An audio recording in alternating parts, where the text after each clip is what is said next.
From Hollywood, it's time now for Bob Bailey as... Johnny Dollar. Hi. Pat Kelleher, Universal Adjustment Bureau. Good to hear your voice, Patsy. Thought you were transferred to Baltimore. That's where I am.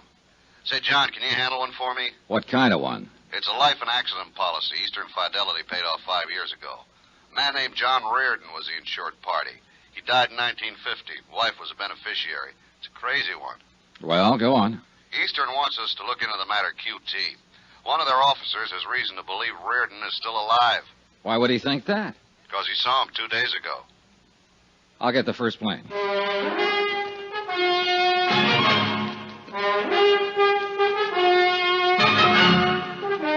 Tonight and every weekday night, Bob Bailey in the transcribed adventures of the man with the action-packed expense account. America's fabulous freelance insurance investigator. Yours truly, Johnny Dollar.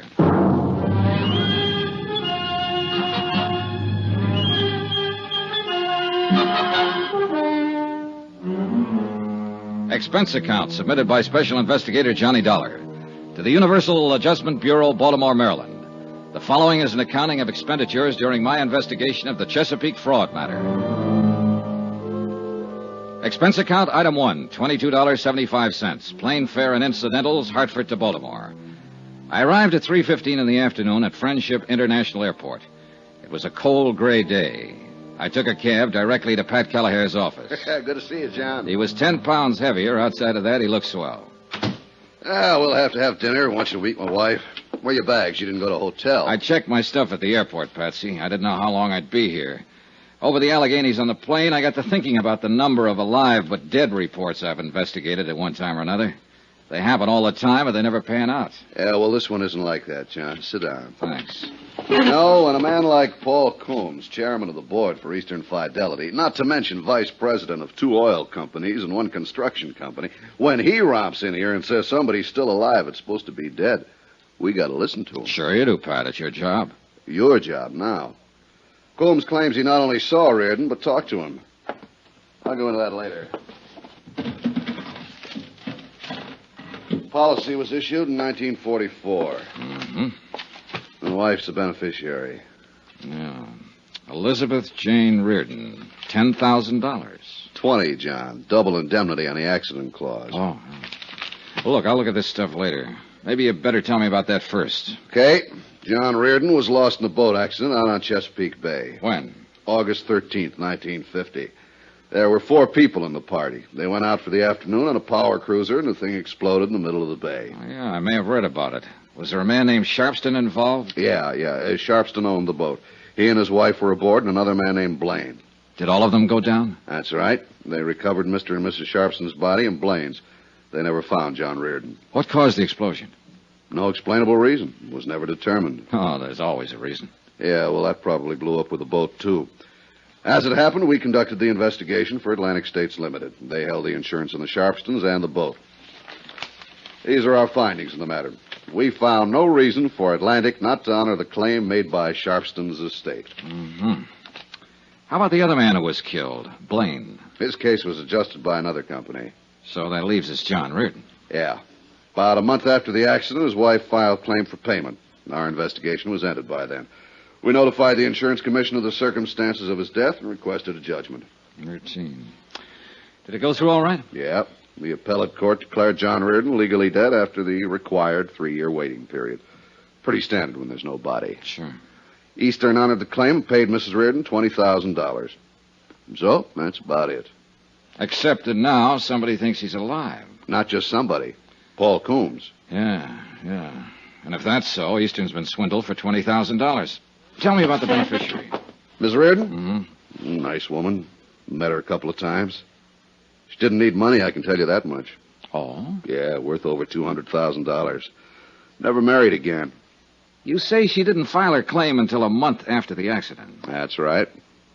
She ever give any reason for waiting that long? Well, she was pretty broken up about it. The money wasn't important particularly. Maybe she just forgot. Pat, I've got a question. What's that, John?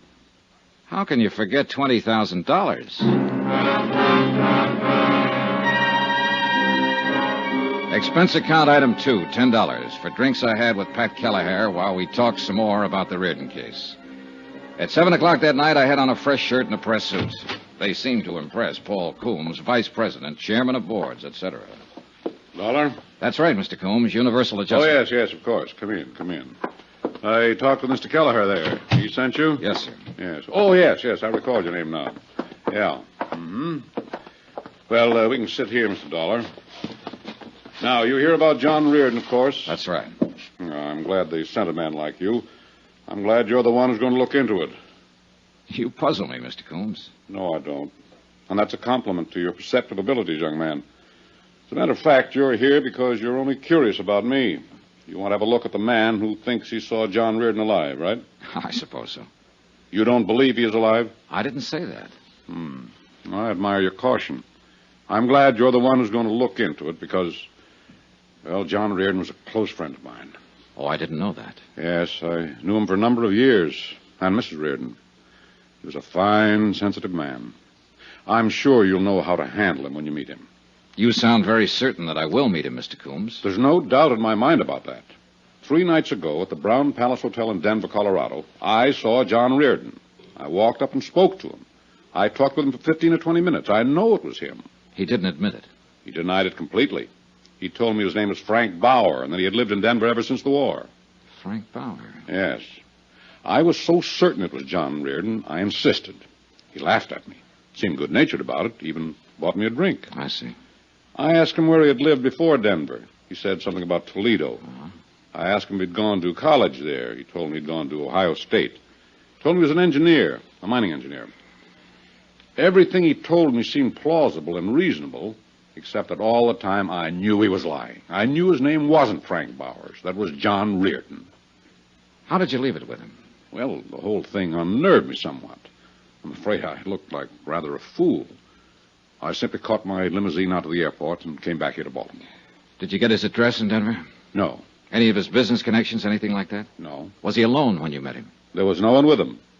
At the bar, he even ordered his drink the way John always ordered it. You know, like this. Oh, yeah. Well, a lot of people make that signal for 2 fingers of bourbon. Wore clothes the same way, too.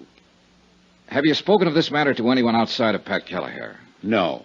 I thought it should be looked into before I called up Elizabeth. Elizabeth? Elizabeth Reardon, John's widow. Oh, yes. It'll do no good bothering her just now. I'm afraid she'll have to be bothered. Why? Can't you investigate the information I've given you without upsetting everyone? With this kind of information, somebody's bound to get upset. Look, don't put restrictions on me, Mr. Coombs, or we won't get anywhere. You say John Reardon was a close friend of yours. Yes. I presume his wife was, too. That's right. A lovely, lovely person. Yeah, I'll keep that in mind when I talk to her. Maybe you aren't the man for this. You can get somebody else, Mr. Coombs. No. It's just that I suddenly had a strange feeling about it all. Depressing. If John Reardon is alive, and you seem to be certain of it, then I understand your feeling. How's that? Your friend's party to a $20,000 fraud, not to mention his wife. Possibly he's not as sensitive and she's not as lovely as you thought.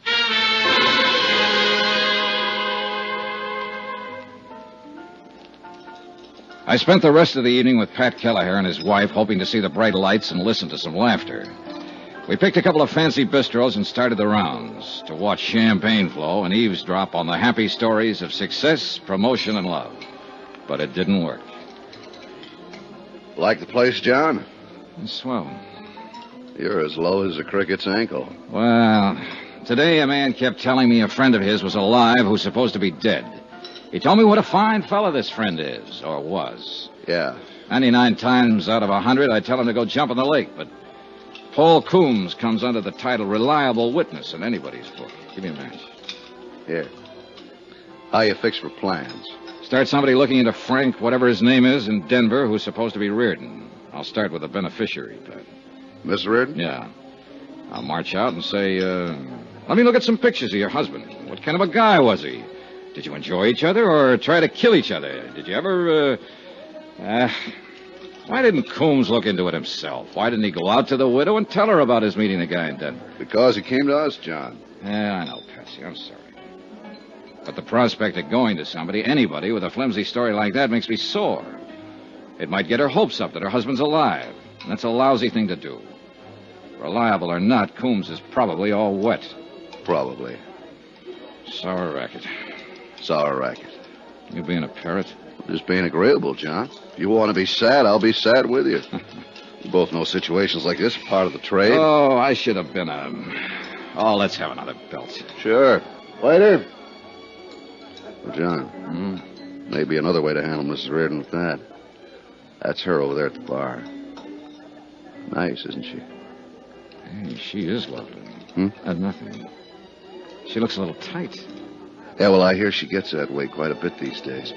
Say, John, you want me to introduce you like a friend? It might make it easier. No, I'll handle it myself. Who's with you? Beats me. He's looking for a phone booth. Pat. Yeah. I may be able to find out what I want and not let her know what it's about. You mean right now? I mean right now.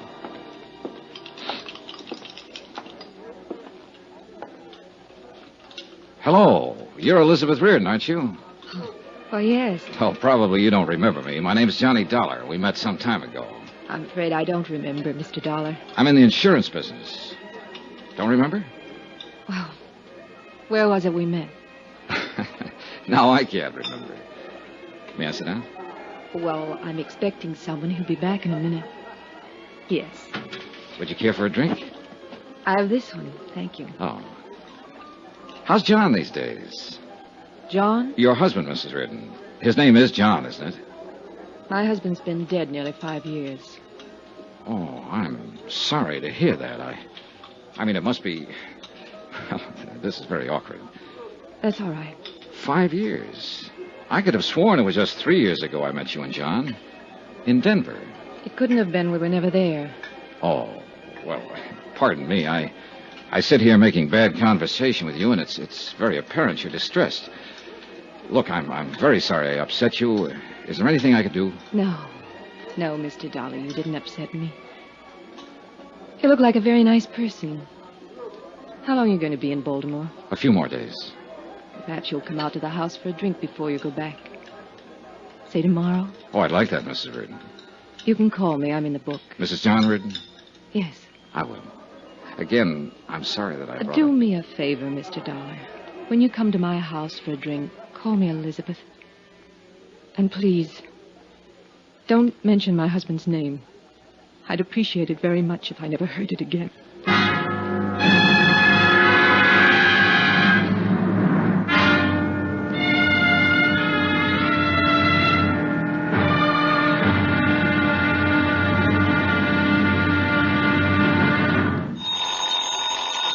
Johnny Dollar. Pat Gallagher at Universal. How'd you make out with Miss Reardon? I met her. She thinks I'm an insurance broker or something. I told her I knew her husband when he was alive. Industrial hazard lying. Part of the business, John. Did you find out anything that'll help you? I found out she's pretty upset about everything in the world. That's the only report you have for Universal Adjustment Bureau? Oh, she invited me for cocktails. I'm going to call her later this afternoon and keep the date. Maybe I'll get some information then. Cocktails, say. You made out okay. Oh, shut up. Expense account item 3, $23.60. Long-distance telephone call to George Hanley in Denver, Colorado.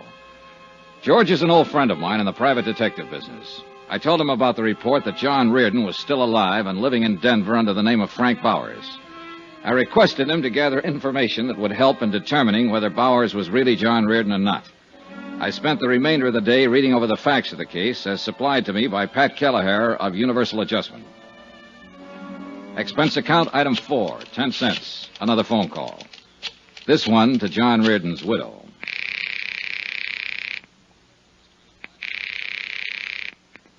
Hello? Mrs. Reardon? Yes. This is Johnny Dollar. Oh, yes, Mr. Dollar. You're the man who used to know John? Yes. I asked you over for a drink. I hope you're coming. What time? 7 would be fine.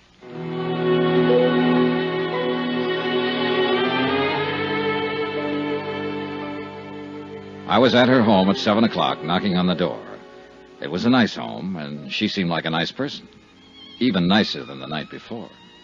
I asked you to call me Elizabeth, Mr. Dollar. I remember her. Yes, you also asked me not to mention your husband's name.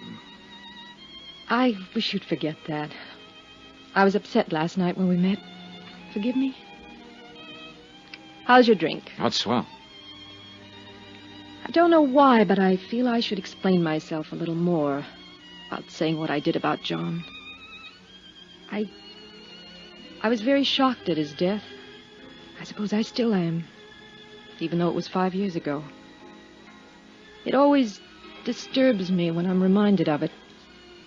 Yet it's good to be reminded, I suppose, to know that he really is dead, that he won't come through that door anymore, that he won't telephone me from the office or make any plans with me. Does that make sense? I suppose so. Oh, we can drink another one. Sometimes things make more sense with a few drinks. Sometimes they don't make any sense at all, Elizabeth. That's right, too, Johnny. You know, I like you. I like you. Tell me about your business. You said insurance? Yes. You're a broker? Well, not exactly. A salesman? No. I'm an investigator. That must be terribly interesting work. I suppose you travel everywhere. Have you ever been to... She had a nice mouth. Soft, frank, wide-open eyes. A couple of times I was on the verge of telling her exactly what I was working on and why I was talking to her. But I didn't. Somehow I felt comfortable in the house. Over the drinks and music, we eventually got around to John Reardon. She told me of their 4 years' marriage that ended with his sudden death. Gave me everything I could possibly want to have. Oh. Why do I tell you all this? I never talked to anybody about it. Oh, I don't know. Possibly because you just want to talk to somebody about it. You're easy to talk to, Johnny. I was 19 when I was married. I'd never known another man. It was wonderful at first. Wonderful all the time, I suppose. I just wasn't grown up enough to realize it. Can I ask you a question? Surely. Did you really love him? Yes. I'm not convinced. Why? Oh, just a feeling. Well, I did. I'm not so sure he loved me. That's an awful thing to say. No, I don't think so. It's probably been on your mind a long time. You don't know me from a load of coal, but we've sat here and talked an hour. I think I know you. I think so, too. You still seem very despondent about his death. Yet you aren't sure he loved you. I loved him. Oh. Here I am explaining things again, I suppose because they sound so foolish. Once, we both loved each other. Very much. But we kicked it away. We just didn't get along. He was out spending his money on other people, and I was taking up this pastime. Can you tell when I've had too much? No. Thank you. Thank you awfully. Oh, Hugh. Elizabeth. Johnny, this is Hugh Bryan. This is Mr. Dollar, Hugh. Hello, Mr. Dollar. How's your drink, Liz? Fine. Now tell me again, who is this? This is Mr. Dollar. What's your business, Mr. Dollar? I haven't seen you around before. Obviously, you just met Miss Reardon, or you would never start drinking with her. I wouldn't? No. That's true, Liz, isn't it? He was a friend of John's, Hugh. Well, that's nice. I don't think I ever heard him mention your name. I was a friend of his, too. As a matter of fact, his attorney. Hugh, you don't have to do this in And front since of John is no longer here, I've undertaken to look after some of the problems he left behind him, as an old friend would. Elizabeth, say goodnight to Mr. Dollar. Now, look here, say Hugh. goodnight to him. He's just leaving. Maybe it's better right now, Johnny. Good night. Do you want me to leave? She just said it would be better. I'll call you at your hotel. Good night. Good night, Mr. No, you still have something in your glass. Finish your drink. Okay. An old friend of John's. That's good. Very good. It is? She picked you up in a bar last night. I saw her. I was with her. You never knew John Reardon in your life. You have no business being here, and I don't like cheap opportunists invading her home. Evidently, you can talk to her any way you want to, and she'll take it. Why, I don't know. But don't talk to me that way. I don't have to take anything. You were just leaving, weren't you? Hugh Bryan was a large, bristling sort of man with a smooth manner. I didn't like him, and he didn't like me. Expense account item 5, $18. Even cab fares, lunches, etc., in and about Chesapeake Bay, talking to the principals connected with the boat explosion death of John Reardon. One of these was Lieutenant Jack Halverson, United States Coast Guard. You want some coffee? If I have to go out in that wind to get it, no. Make it right here for just such occasions. Just a sec, I'll plug her in. There. Brother, someday. It's nice in the summertime. Now, what can I do for you? Tell me about the boat going down. You made out the report for the Coast Guard. You mean the Sharpston's boat? Yeah. We have a reliable witness who thinks that one of the passengers, a man named John Reardon, didn't go down with it at all, that he's still alive. You said you had my report. Those are the facts. But you picked up 3 bodies. Why not the 4th? Why not Reardon's? Well, we searched the bay for a solid week looking for his body. We used every piece of equipment at our disposal. We did everything we could. But you didn't find him. First you come in here complaining about our weather, now you're mad about the way we run the Coast Guard. I'm sorry. It's a very lousy-sounding apology. What do you want to find out? How that boat exploded? Why you couldn't find Reardon's body if you found the others? Now, look, if a bunch of rich jerks want to take a high-powered boat out and they don't know the first thing about high-test fuel or engine running, they're doing it at their own risk. That help? Yes, something. I wish you could have put it on the report. That's my ideas, buddy. The report just has the facts. Now, for the other, about finding Reardon, I don't know why. He blew up, went down, or drifted out to sea. If his body had been in the bay, we'd found it. Was there a chance he might have survived and been rescued? All we had left of the boat was pieces of wreckage. And if he was rescued, it was never reported, and I wouldn't know about that. Could that have happened? Sure. I could be an admiral tomorrow, too. It was 4 o'clock in the afternoon when I got to Elizabeth Reardon's house. You? Hello, Mr. Bryan. Is Mrs. Reardon in?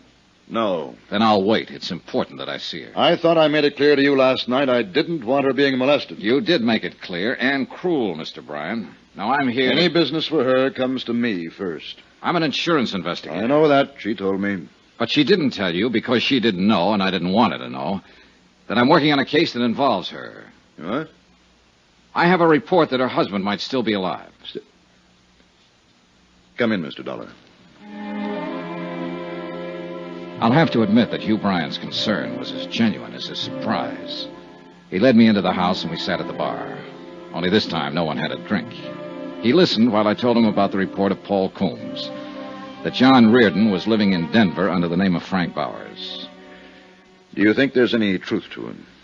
It doesn't matter what I think, Mr. Bryan. I have to investigate it. Yes, of course. And if he were alive, it'd be the best thing in the world. Would it? Of course. She's been lost without him all these years. She needs him, Mr. Dollar. She always needed him. This little bit of drinking has been going on too long.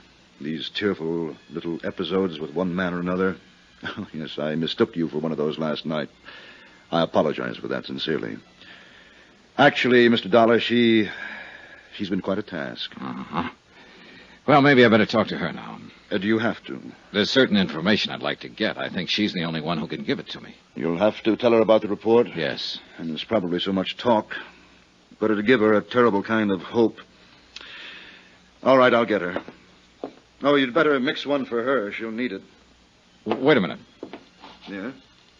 I need vital statistics on Reardon. Pictures, handwriting samples, everything. Could you help me gather them? I'll do anything I can. Well, then there's no need to bother her, is there? You're a gentleman, Mr. Dollar. I don't know why. I do. You don't want to hurt her any more than I do.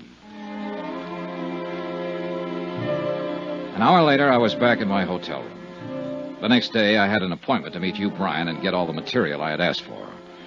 I was more depressed than ever about the case. About then, the phone rang. Johnny Dollar. Johnny? Yes. This is Elizabeth Reardon. Please don't look for him. What? Just forget it. Did Hugh Bryan tell you what I was about? I overheard you two talking. Don't bother with it. John's dead, and that's that. Promise me. Promise you won't do anything else. I'm sorry, Elizabeth. I have to investigate it. Johnny, is that final? I'm sorry. I don't have any choice. Elizabeth? Elizabeth!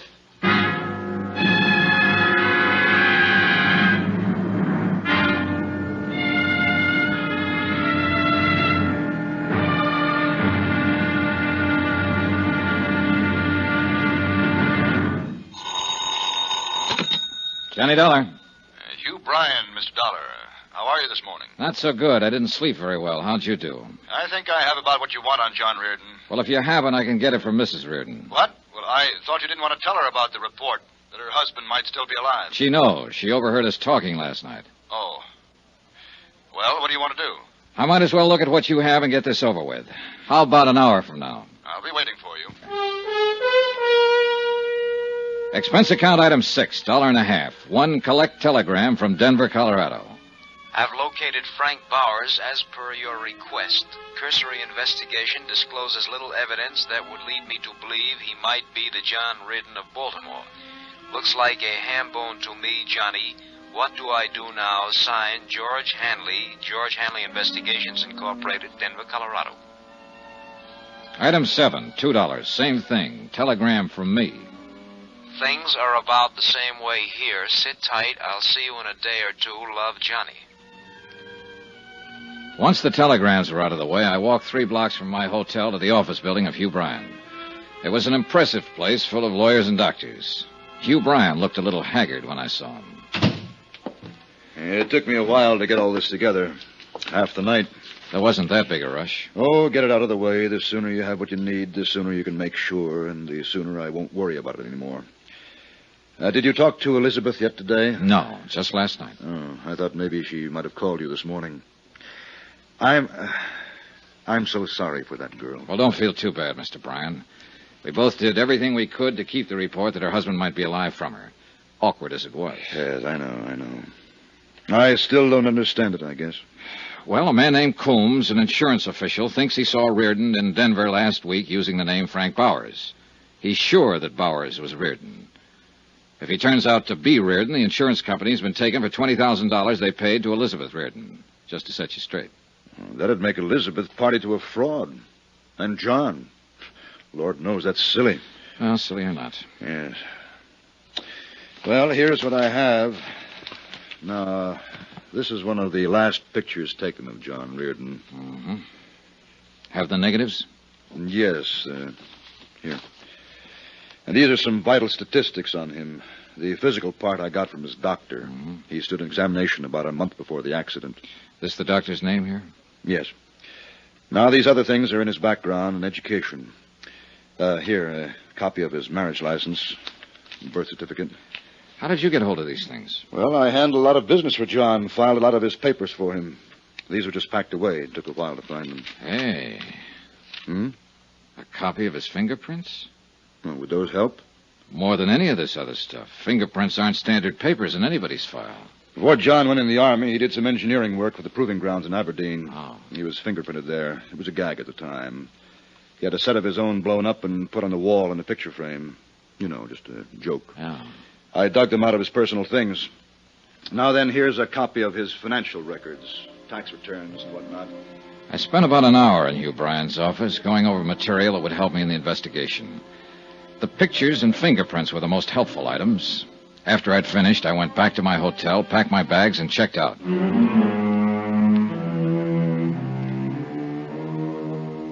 Expense account item 8, $398. My hotel and incidentals in Baltimore and plane fare to Denver.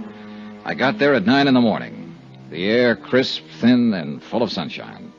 I rented a car at the airport and drove into town. A half an hour later, I was talking to my detective friend, George Hanley. How do you like Denver, old pal? I haven't been here for a few years. Doesn't look the same. Bigger and better, huh? They're thinking of putting up buildings as big as those mountains over there. I love it. So's the wife. I'm glad. You ought to try a place like this for a while, Johnny. Maybe I will. Ought to find yourself a girl and settle down. Let's us settle down, Georgie. Huh? Oh, sure. How'd it go? You asked me to look into Frank Bowers. I looked into him as much as I could without talking to him. There you are, Johnny. His bank account, his friends, his troubles, his enemies, everything. Mm-hmm. How about his police record? One traffic violation 2 years ago. Never been in any kind of trouble around here. Gets along fine with everybody. Well, tell me about everybody, Georgie. His laundryman, the milkman, the guy who tends bar in his neighborhood, the man he buys gas from. I talked to all of them. How about the people he works with? Well, he don't do much of that as far as I can see. He's got an office downtown, calls himself a consulting engineer. Goes there once or twice a week to pick up his mail. Well, now, that's a very nice way to be able to live. Is he starving to death, Georgie? No, he's got a good bank account. Makes regular deposits. Money comes from a New York bonding firm. He owns a little two-bedroom house out beyond Park Hill. Paid $38,000 for it. Wow. Sleeps in one bedroom, uses the other one for a kind of studio. Putters around with clay, oils, and according to the nosy dame who lives across the street, he tries to write. How about his friends? Lots of them. Pays his bills, gets drunk now and then, normal. Tell me about his wife. He hasn't got one. Lives alone. Find out who he goes with, Georgie? No. As much as I could find out, he doesn't go with anybody. Enemies? Well, the guy in the cleaning shop hates his guts. Bowers doesn't like his shirts with starch. Did you check out the residency business? As far as I could. He bought that house out in Park Hill in 1951. Paid cash for it. Record of the sale gives his former residence as Toledo, Ohio. Well, how long has he been a resident here? As near as I can figure, and this is just rough, 4 or 5 years ago, the first financial transaction was the house he bought. The next was a car. He could have been here a long time before that, though. Well, the time element would fit for Reardon. What do you think, Georgie? I think you're probably wasting a lot of money investigating this guy. He doesn't seem like the kind of man who's hiding out from anybody. Here. Look at this photo. Is this Frank Bowers? Yeah, I'd say so. 5'11", 170, olive complexion, no scars, no glasses, brown hair, about 35. Could be him from that, yes. This is a picture of John Reardon, and the description is Reardon's. What do you want to do now? Keep on it.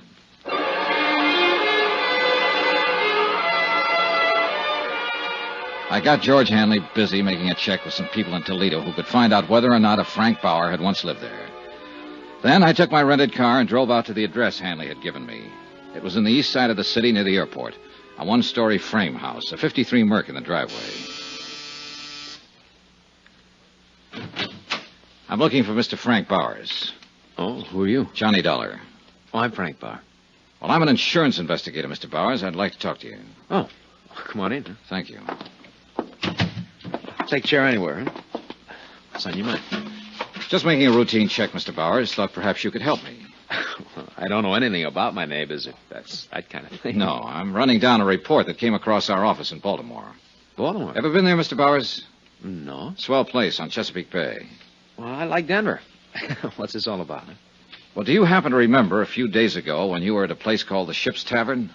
Well, that's in the Brown Palace. This was last Friday, to be exact. Should I remember? What I do, steal an ashtray or walk out on a check? Well, a man from Baltimore was there that day, Mr. Bowers. His name was Coombs. Paul Coombs. You met him. Well, did I? Yes, right at the bar. You had a drink or two with him. Well, I might have. I don't know whether to admit it or not. What are you getting at? I don't understand this. I know it seems confusing. Maybe this will help. Take a look at this. Mm-hmm. Now, you must admit you look a great deal like the man in that picture. Yeah, I suppose I do. Well, I'll be darned. Hey, I'd do it that. You know, this could be a picture of me. That's why I'm here, Mr. Bowers. You see, the company I represent insured the man in this picture for quite an amount of money. His name was John Reardon. He was lost in a boat accident in Chesapeake Bay 5 years ago. The Mr. Coombs who met you at the bar here last week thought you were John Reardon. Well, I don't blame him. But I'm not. Close, though. Now, want to smoke? Oh, thanks. Thanks. Sure. Mr. Coombs was a lifelong friend of John Reardon's. I have his sworn statement here about that meeting with you and the certainty of his identity. You do? Yes, right here. Would you like to see it? Well, not particularly. I understand you went to Ohio State. What year did you graduate? I didn't go to Ohio State. Look, what is this, huh? Well, that's what you told Mr. Coombs. It's in the statement. Oh, I remember that bird now. Oh, I might have told him anything, Mr. Dollar. You know, he's one of those inquisitive kind, real sure of himself. Yeah, I remember. Look, don't tell me they sent you all the way out here from Baltimore. They did. On that guy say so? Mm-hmm. Well, that's funny. Did you go to college, Mr. Bowers? What? I'd like to clear up that detail. Did you go to college? Well, yes. I went to Carnegie Tech, 36 through 40. You haven't lived all your life in Colorado, then. Where else have you lived? Look, do you have any right to ask me questions like this? No, but you'll help me a lot if you'll answer them. Well, why not? Okay, I've lived in New York, Pittsburgh, Kansas City, Toledo, around the country. Came here a few years ago. My health seemed good for my asthma. Ever been married? Once in 1942. It didn't last long. Oh, what else you want to know? Well, look, you in a hurry? I can come back later. No, it's not that. Well, look, you seem like a nice guy, Dollar, but it just makes me uncomfortable answering these questions of yours. I appreciate the time you've given me already, Mr. Bauer. Please understand, it's a matter of establishing identity. But you know who I am. I just told you. That's true. I don't like this business much. Is there any way you can eliminate it? The most positive identification would be from fingerprints. Oh? Now, Mr. Bauer, I'm not so much interested in who you are as in proving that you're not John Reardon. If you volunteered a set of fingerprints, it'd save me a great deal of work and you a great deal of trouble. Well, sure, why not?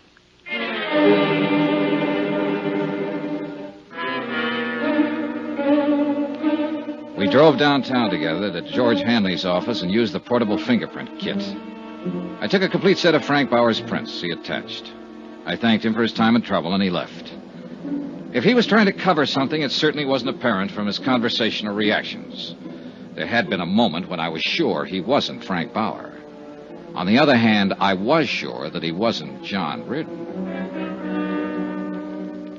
That cuts it, Johnny. Right thumb and index prints don't match at all.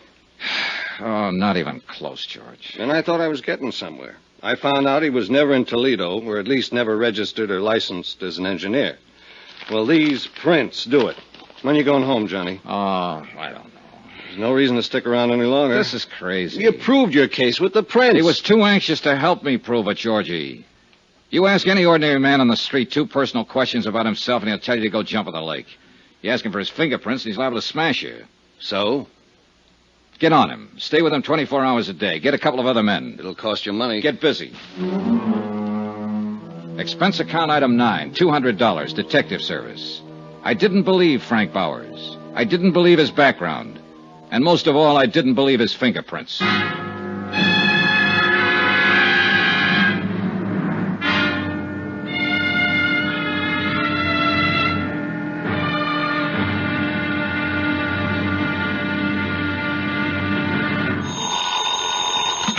Johnny Dollar. This is Western Union, Mr. Dollar. Message for you from Baltimore, Maryland. Okay, go ahead. Received your air special regarding investigation of the Chesapeake matter. You've proved Frank Bowers of Denver is not John Reardon of Baltimore. Fingerprints don't lie, therefore logical to believe John Reardon really dead. Come on home, your expenses are running too high. That's signed Pat Kelleher, Universal Adjustment Bureau. Should I mail this to you? No, that's all right. Can I send an answer? Yes, sir. Pat Kelleher, Universal Adjustment Bureau, Baltimore, Maryland. Fingerprints don't lie, but people do. All the time. For all sorts of reasons. It may be finished as far as you're concerned, but I'm just beginning. Love, Johnny. Expense account continued. Item 10, $63 for one overcoat. Denver can be a very cold city when the wind comes in from the north and it decides to snow. Almost as cold as the damp wind off Chesapeake Bay on a certain day back in 1950. Hi. Hiya, George. How's it going? Well, I watched Bauer's house from 6 last night till 2 this morning. He read a book last night in the living room. He made a phone call, and then he went to bed. And then I went home and went to bed. How many men have you got working? 2 others beside myself. We're keeping an eye on Bowers round the clock. I go on again at 6. Okay, good. I don't know why, Johnny. He isn't your guy, and you know it. Fingerprints proved it. We can watch him from now till doomsday, and nothing's going to change that. Oh, look, don't you start, Georgie. Huh? I got a wire from my home office this morning telling me to close it up and come on home. Why don't you close it up and come on home? I like to make dough. I'm in the private detective business, but I hate to see an old pal doing a lot of work on nothing. Why don't you shut up? Sure. We can go on like this forever, can't we, Johnny? Ah. Goodbye, Johnny. I walked around the streets of Denver trying to enjoy the sights. But mostly I wasn't enjoying anything. I was thinking about the whole case from beginning to end, and my only reason for hanging on and being stubborn about it was the fact that Frank Bowers had been too anxious to cooperate. Too anxious to help me prove so easily that he was not John Reardon. And then something else happened. He got anxious once more. Yeah? Mr. Dollar, this is Frank Bowers. Oh, hello. You didn't tell me where you were stopping. Phoned everywhere in town. Wondered how you made out. Made out? Yeah, with my fingerprints. Oh, yeah. Well, they don't match at all. Oh, then I'm not your man. Guess not, Mr. Bowers. Well, I was just curious. Didn't hear from you after you took the sample of my prints. Oh, that was pretty nice of you to help me out.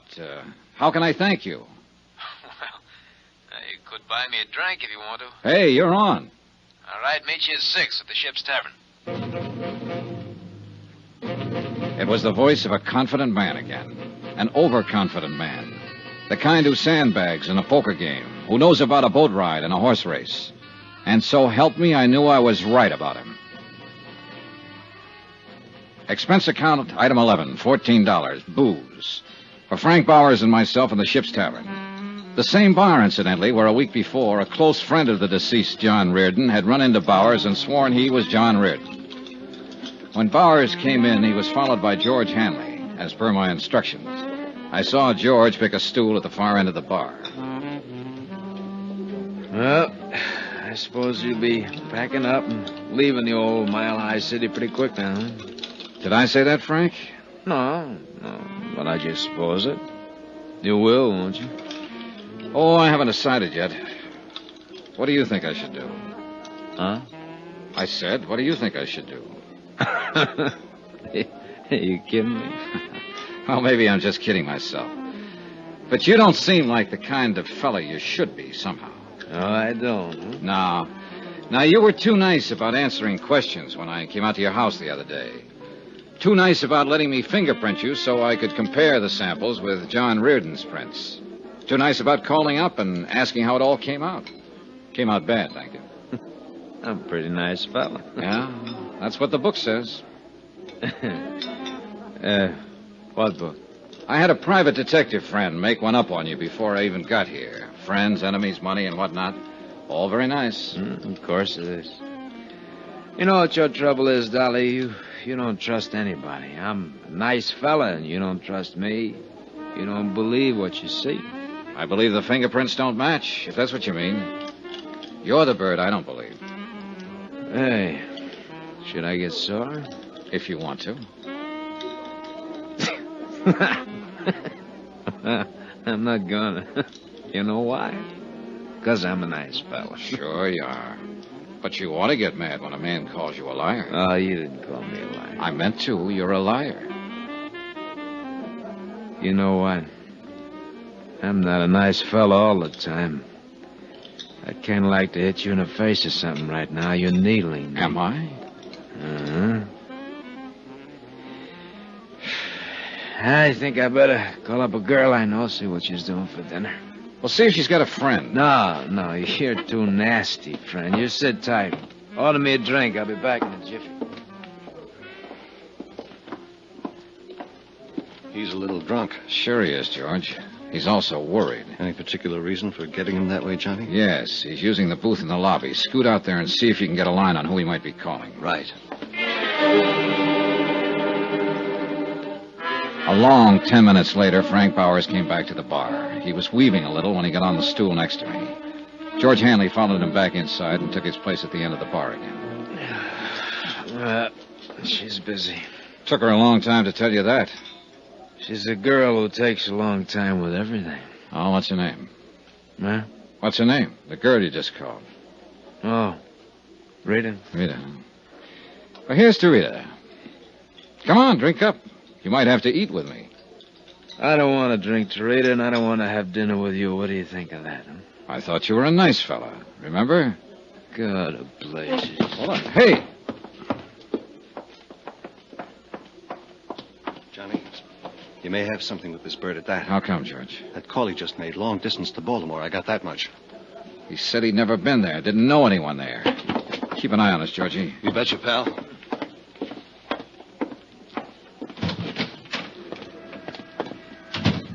Hey, Frank. Hey, look, what's the matter, friend?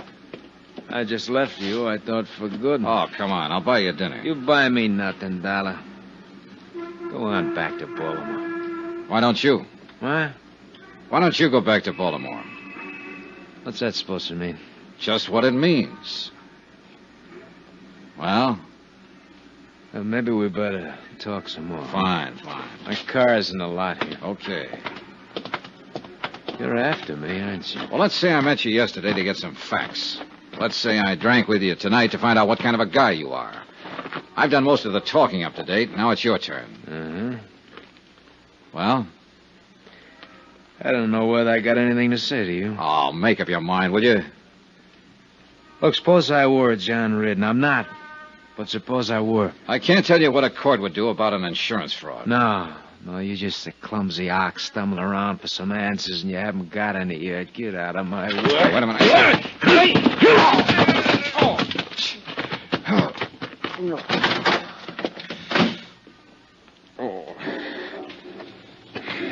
He's a very handy fella.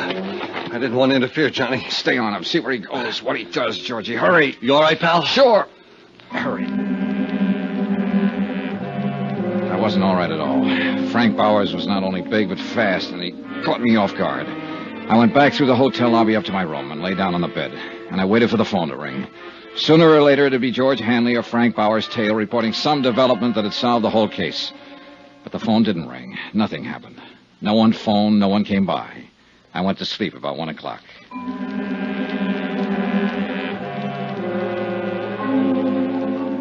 The next morning, George Hanley called and asked me how I was feeling after the punching session in the parking lot. He reported that Frank Bowers had jumped in his car, driven straight home, and gone straight to bed. Expense account item 12, 48 cents, postage. Cost of mailing a sample of Bowers' fingerprints to Washington, D.C. At 8 o'clock that night, I had another phone call. Hi, baby. This is George Hanley. How do you feel? Okay. What's up, Georgie? I'm still keeping my eye on Frank Bowers. He's nervous, all right. Been staying in the house all day. I can see him walking back and forth in the living room. He must have smoked a package of cigarettes every hour. Uh-huh. Has he used the phone? Yeah. Looks like long-distance stuff again. You know, place the call, hang up, then wait for the operator to call back. Possibly Baltimore again. Possible. How about it? I'm thinking. Where are you? Right across the street from his house. Be right out. The heater in my rented car wasn't working that night. I remember that part very well. My feet and hands were numb with the 10 below weather when I flicked off the lights and pulled up alongside George Hanley, stationed across the street from Frank Bowers' home. It's some weather. Yeah. How's Bauer doing? I think he's got a visitor with him now, Johnny. Must have showed up while I was calling you. Big guy wrapped in an overcoat. I've seen him move around the room a couple of times. George, let's go in and shake him up. I'm tired of all this. You think he's reared? I don't know, but I want to wind it up one way or the other. Okay. Want to wait for his friend to leave? Nope. Oh, it's a nutty thing. You're the one who's nutty. You already proved he isn't John Reardon. That's all you wanted. I know. Now I want to prove I'm getting old and crotchety and don't believe what I see and hear. Bear with me, Georgie. Sure, pal. You're crazy, but I love you. Hey. Huh? Visitor's leaving. Make him? No. An overcoat and a hat aren't much to go on. He's... Georgie, come on! Hey, Johnny, look out! Before I went down, the gun of the man in the overcoat had gone off a couple more times. The nearest bullet came 6 inches from me. Without my gun, all I could do was hug the ground for cover and try to stay out of his line of fire. The shots deafened me for a moment. When my hearing came back, I heard someone very close to me. It was Georgie. He was dying.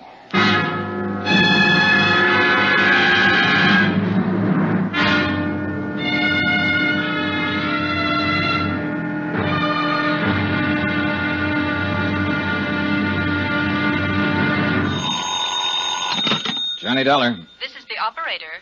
Ready with your call to Mr. Pat Kelleher in Baltimore. Go ahead, please. Hello? Hello, Pat. I got your wire. What's all this? What happened? We're still trying to find out. The man calling himself Frank Bowers was killed an hour ago. George Hanley, one of the operatives I had watching him, was killed, too. We've got a vague description of the killer. Are you all right? Yeah, but I'm going to be tied up with the police here. Well, you need money for bail or anything like that, just draw a draft on the company. I'll confirm it. Thanks, Pat. Too bad about your friend. Yeah, he was a good guy. I want to find out who killed him. Expense account continued. Item 13, a quarter for some aspirin. It turned out to be a long night. Several homicide officers arrived at the double murder scene within a matter of minutes and got right down to the business at hand. Frank Bowers had been shot to death. George Hanley had been shot to death. Lieutenant Tom O'Neill was in charge, a big blond man who seemed to know what he was about. Okay, let's see that ID again. Here you go. Insurance investigator, hmm? That's right. Okay. What was your business here with these two men?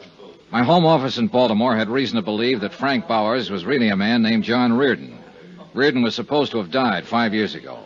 I was sent out here to investigate it since there had been a $20,000 claim in the matter. Sure. I hired George Hanley to help me out. He was keeping an eye on Frank Bowers. I came out earlier tonight to give him a hand, and the shooting began. Any idea who did it? A big man in a top coat and a hat. I really didn't get a look at him, Lieutenant. I was busy with George Hanley. Sure. You carry a gun? Sometimes. I didn't have one tonight.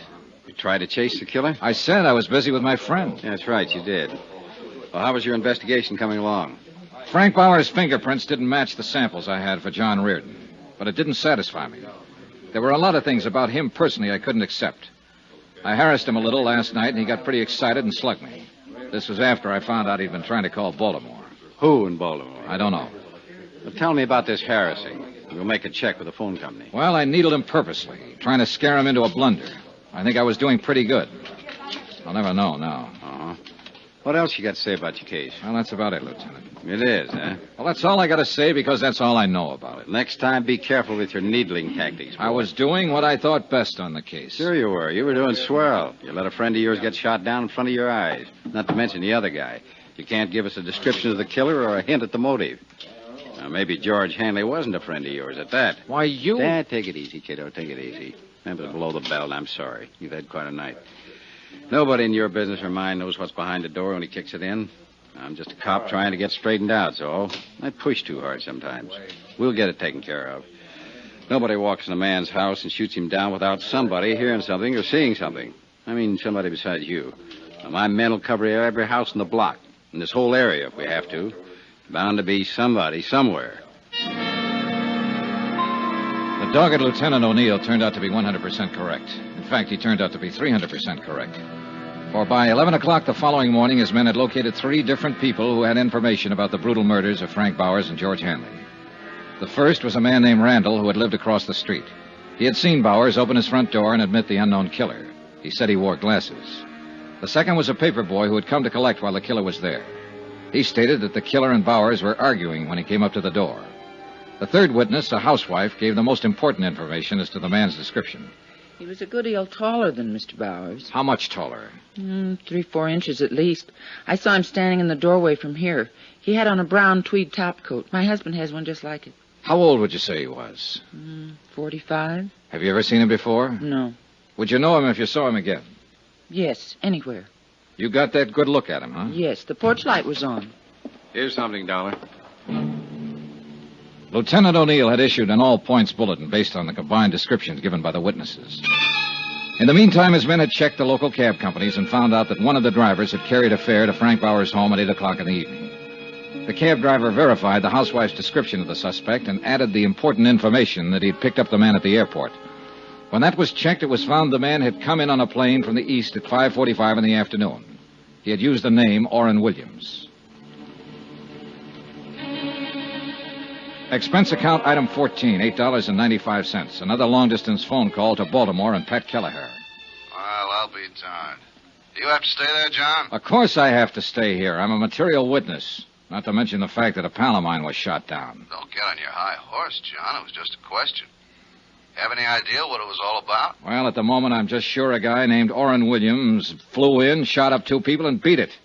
If we had Williams, I'd give you the whole thing on a silver platter. You're awfully touchy. Well, this thing has gotten out of hand. Well, I won't press you on it anymore, John. You do what you think is best. As far as the company's concerned, it's really not our business anymore, is it? It's our business until it's cleared up. Well, I mean Bowers. He wasn't John Reardon. Dollar? Hold it, Pat. Yeah? Answer from Washington on your wire. Yeah? Here. Let me see. Pat. Yeah? It is our business after all. Huh? The lieutenant here sent a hurry-up request to Washington on some of Bowers' fingerprints I mailed a couple of days ago. They check out. I don't get it.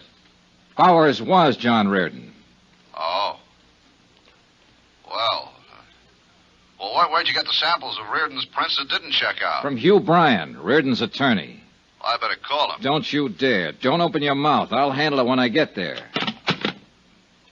Tell me about this fella, Hugh Bryan.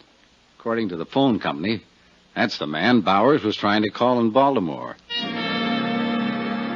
I told him all I knew, and Lieutenant O'Neill listened thoughtfully.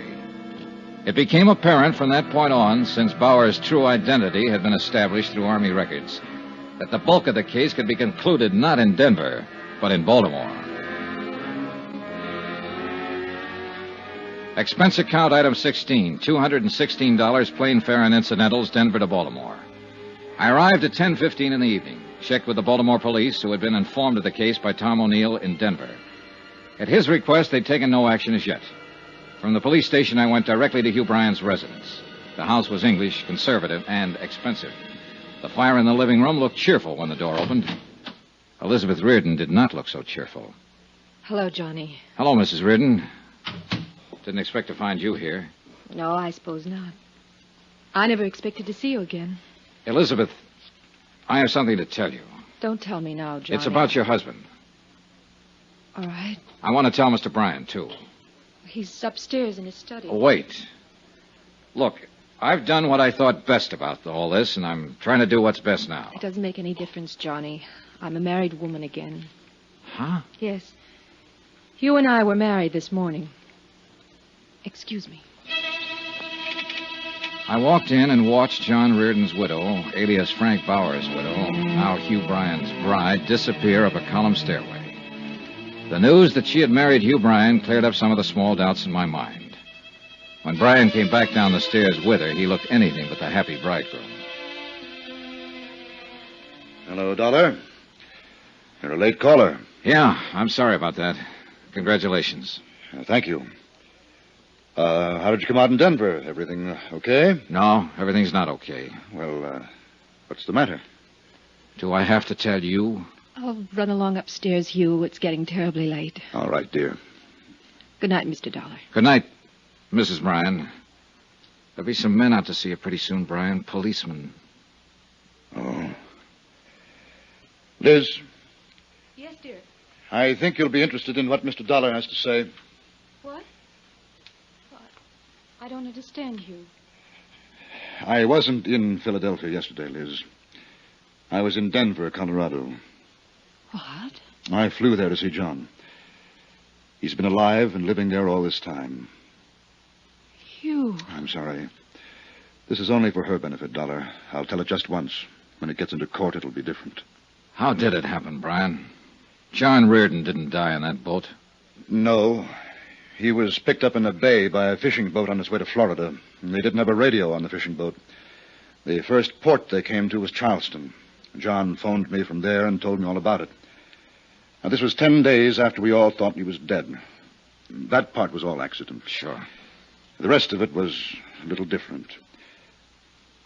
Liz, it was his idea. You've got to believe that. What was his idea? Not showing up ever again. Letting everyone think he was really dead.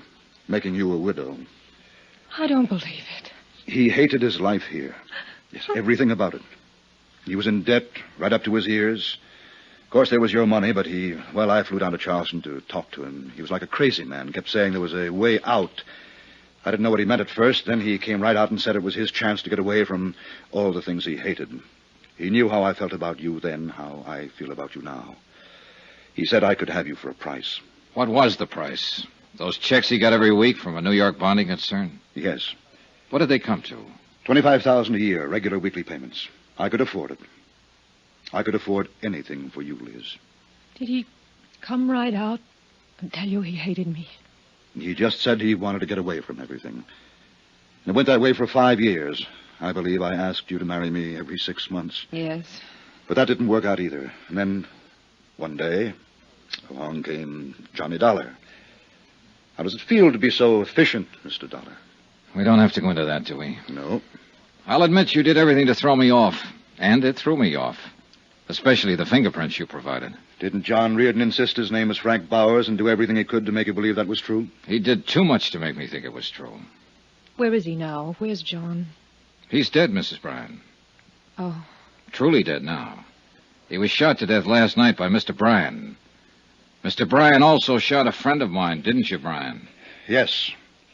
John got scared, called me, said he was going to tell everything to Dollar, blow the whole thing. You... All I wanted out of this was you, Liz. He didn't want you. I did. Last week you decided to marry me. It took you 5 years to do that.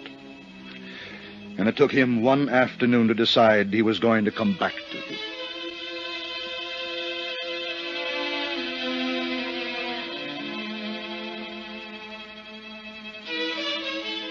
The proof that John Reardon's widow is guilty or not guilty of a fraudulent insurance claim is a matter for Eastern Fidelity to decide.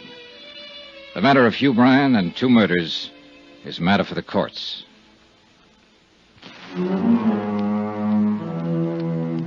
Expense account item 17, same as item 1, expenses from Baltimore to Hartford. Item 18, $89 even, car rentals, miscellaneous, etc. Expense account total, $1,124.98. Yours truly, Johnny Dollar.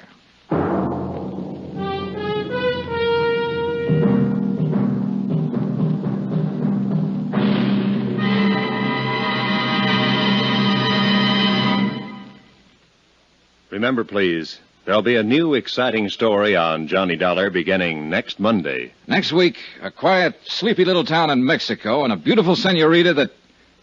Well, things didn't stay quiet and sleepy for long. Join us, won't you? Yours truly, Johnny Dollar.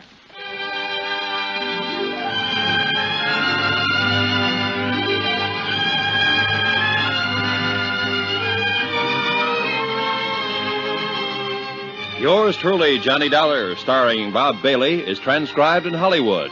Written by John Dawson, it is produced and directed by Jack Johnstone. Heard in this week's cast were Gene Bates, D.J. Thompson, Hy Averback, Will Wright, John Daner, Tony Barrett, Paul Dubov, and Forrest Lewis. Be sure to join us on Monday night, same time and station, for another exciting story of Yours truly, Johnny Dollar. Roy Rowan speaking.